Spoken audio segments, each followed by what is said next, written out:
In traditional medicine, and unfortunately in complementary health care, we look at the symptom and we say, all right, with that symptom, this diagnosis, what remedy do we give? Is it a drug? Is it surgery? Is it an herb? Is it colonic therapy, acupuncture? What is it?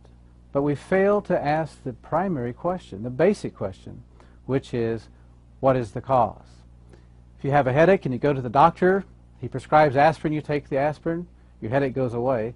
What would logic tell you as to the cause of your headache? Well, that's simple, aspirin deficiency. And yet, there's no such thing.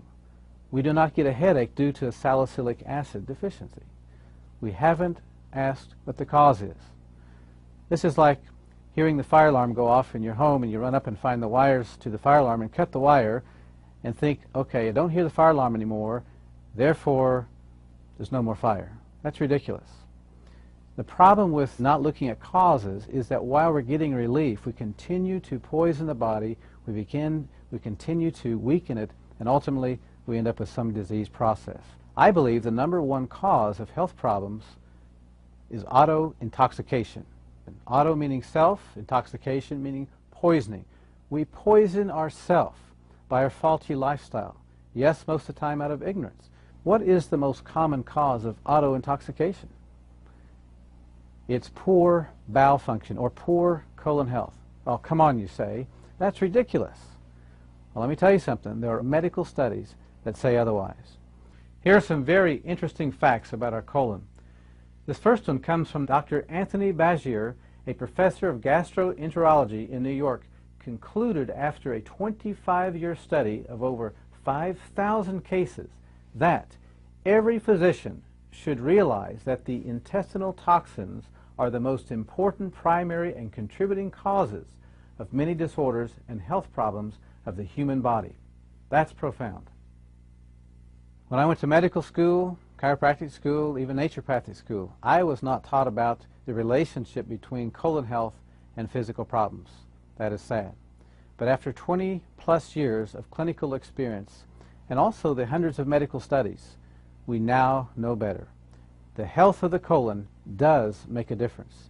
In this video, we're going to learn how poor colon health can lead to serious health problems. We're going to learn what auto-intoxication is, what causes it, and what we can do about it. Many of you are hurting, many of you are frustrated, you have health problems you're not finding answers for. Just listen up. We're going to give you hope. There is a solution.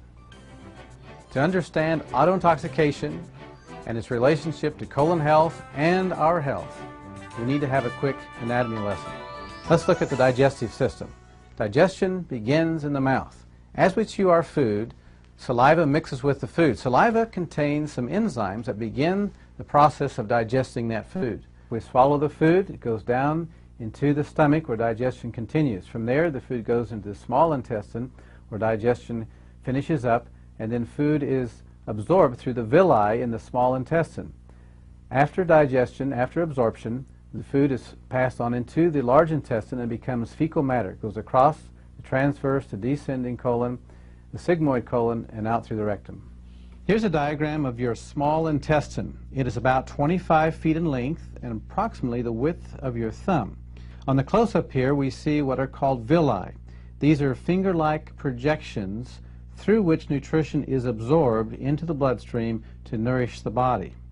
Now, eating toxic food, junk food, can cause a film to build up over these villi, which will hinder the absorption of nutrition into the body. And it really doesn't matter how many supplements you take, you're not going to get the benefit of your money.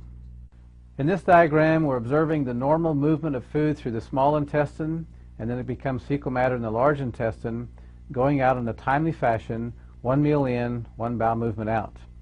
In this diagram, we're observing a sluggish bowel in which several meals are backed up in the large intestine, which is the result of constipation and certainly produces toxic bowel syndrome. You're supposed to have 2 to 3 bowel movements a day if you're eating 2 to 3 meals a day. The bowel movements should be effortless, odorless, and well-formed, and leave you with a feeling of satisfaction and cleanliness when you're finished. Dr. Norman Walker, who by the way died at the age of 109, was one of the foremost pioneers in colon health. He stated that out of 100,000 autopsies that he had attended, there were less than 10% normal colons. Dr. William Hunter said, "The colon is the sewer system of the body, but with neglect and abuse it becomes a cesspool of toxins that spill over into the body." Let me tell you the true definition of regularity. If you eat a meal, you have a bowel movement. You eat 3 meals a day, you should have 3 bowel movements a day, just like a baby. You feed a baby, 20 minutes later, it has a bowel movement. So let me ask you a question. If you're eating 3 meals a day, but you're having just 1 bowel movement a day, or maybe 1 bowel movement every 10 days, as some patients tell me, sometimes once every 2 weeks, believe it or not. Question, what's happening to that food? What's it doing to our body? You're about to find out. Here's a diagram of the normal colon. Notice the ascending colon, transverse colon, descending colon, sigmoid, and rectum. Look at this example of how toxic a colon is. Look at the cross-section of the colon, only leaving a small passageway to eliminate. This waste builds up, causes poisons, which are then absorbed into the body. This is what happens to our colon when we ignore the body's urgings to have regular bowel movements. Let me ask you a question. What would happen if you were to put a hamburger in a Ziploc bag and left it in your kitchen counter? What would it smell like after a week? Or even worse, what would it smell like after several years?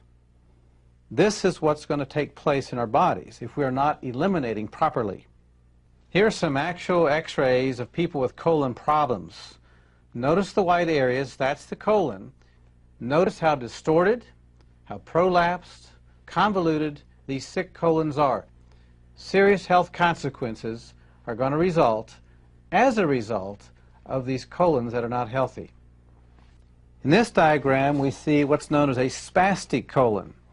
This is the result of stress. See how the colon is contracted in spasm. Obviously, this will hinder bowel function. This is a direct consequence of stress. This certainly sets the stage for serious health consequences as this fecal matter remains in the colon for years. One of the most serious consequences of not taking care of a colon is something called a colostomy.